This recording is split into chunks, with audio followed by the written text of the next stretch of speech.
All right, let's just jump right in. You've probably been told your whole life that to succeed, to beat distraction, you just gotta try harder, right? Dig deep, find more willpower. But what if I told you that's the exact thing that's making you fail? Today we're gonna flip that idea on its head and look at an approach that challenges pretty much everything we think we know about motivation. I mean, think about it for a second. Have you ever had a thought you were just desperate to get out of your head? Or maybe a craving you tried to fight off with every ounce of your being? It's like the more you push against it, the bigger and louder it gets, right? It just takes over everything. It's this super frustrating paradox, and I guarantee we've all been there.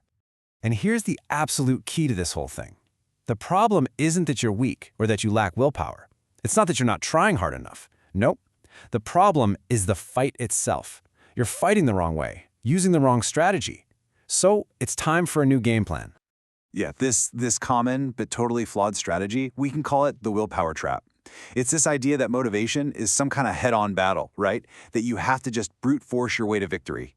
But here's the thing, our brains, they just don't really work that way. In fact, you know what? Let's do a little experiment right here, right now. It's super simple. For the next 5 seconds, I've got just one job for you. You ready? Okay, so how'd you do? I'm willing to bet a big fluffy white polar bear just stomped right through your brain, didn't it? You couldn't help it. The very act of trying not to think about it made you think about it. Now listen, this isn't some personal failure. It's literally a feature, not a bug, of how our minds are wired. And this little experiment, it perfectly demonstrates what the Harvard psychologist Dr. Daniel Wegner called ironic process theory. See, to make sure you're not thinking about a white bear, part of your brain has to constantly check, hey, are we thinking about a white bear yet?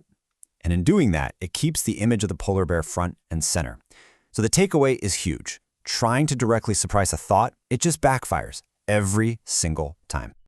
So, okay, if fighting our distractions head-on is a trap, what's the alternative? Where do we go from here?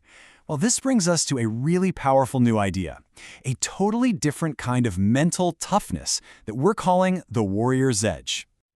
Now, the warrior's edge, it's not what you might think. It's not about aggression or brute force. It's actually a paradox. It's this combination of like a calm, passive resolve on the outside, but a fierce, unshakable determination on the inside. It's the art of winning without all the struggle. It's about winning without even having to fight. You know, the legendary UCLA coach, John Wooden, the guy won 10 championships. He had this amazing definition of success. And listen to this. He doesn't even mention winning. Not once. He talks about an inner state, peace of mind, that comes from knowing you did your absolute best. It's all about focusing on the process, the stuff you can control, not the final score you can't. That right there, that's the heart of this entire mindset. And the NBA legend Bill Russell said pretty much the same thing. He always pointed out that real toughness isn't about being loud or intimidating people. It's an inner thing. It's a conviction. He even brought up people like Mother Teresa and Gandhi to make his point, that this fierce determination, it's a quiet internal fire, not some big external explosion. It's just about holding on tight to what truly matters to you. Okay, so I know what you might be thinking.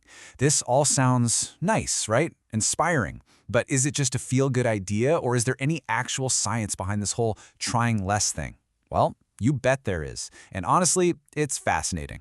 Let's dig into the research. So really, this boils down to two totally different ways of operating. You've got the willpower method on one side. That's all about fighting, resisting, forcing. It's constant, active struggle. And then on the other side, you have the warrior's edge.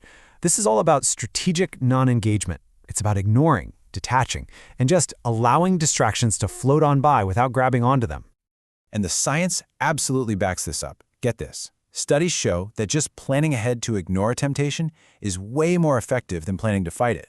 And then you have researchers like Peter Gallwitzer who found we can actually rewire our brains so that a distraction becomes the trigger to get back to work. How cool is that? And Dr. John Barg at Yale found we can basically preset our goals to run on autopilot in the background without having to consciously use any willpower at all. Dr. Kathleen Vohs has the perfect way to think about this.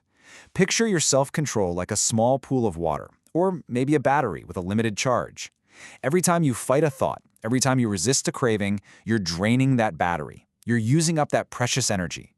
But when you just notice it and let it float by, you conserve that energy for what you actually want to do. Fighting is exhausting.